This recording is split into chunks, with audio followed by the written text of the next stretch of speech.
Hello and welcome to road.cc. Now, behind me is the Quick-Step Alpha Vinyl Tarmac SL7, and we think this is going to be one of the best bikes at the Tour de France this year. It's surely going to take a ton of wins. Should we dive in?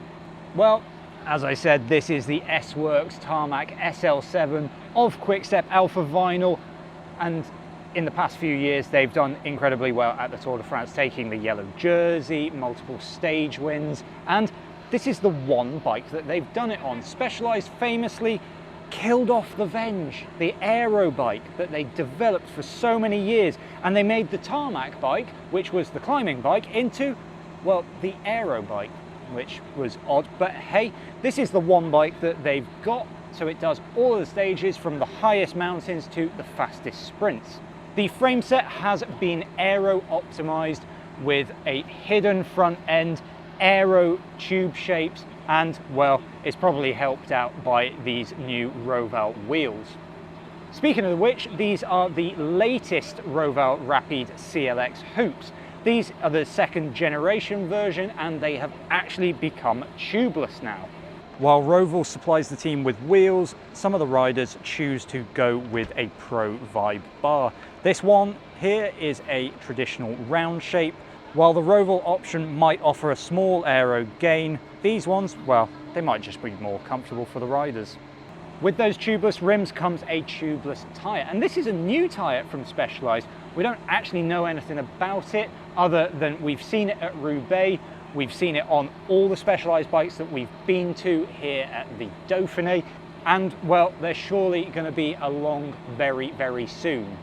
Quick-Step Alpha Vinyl are a Shimano sponsored team. That means that they are fully supported with the latest group set. This is Dura Ace Di2, it's got disc brakes, it's got the electronic wireless gears, and it's got the latest and greatest power meter as well. Now, as we've seen a lot here at the race, we have 40 tooth chainrings. They are massive. That is bigger than the old Pro standard, and as a result, the teams are running massive cassettes at the back. This one is an 11 through to 30 tooth cassette, but we have seen people running even bigger, up to 34 teeth.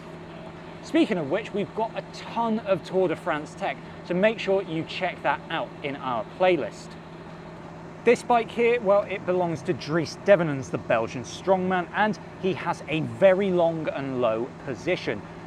Only a few spaces below that stem, and that looks to me like a 130mm stem, which is humongous by normal people standards.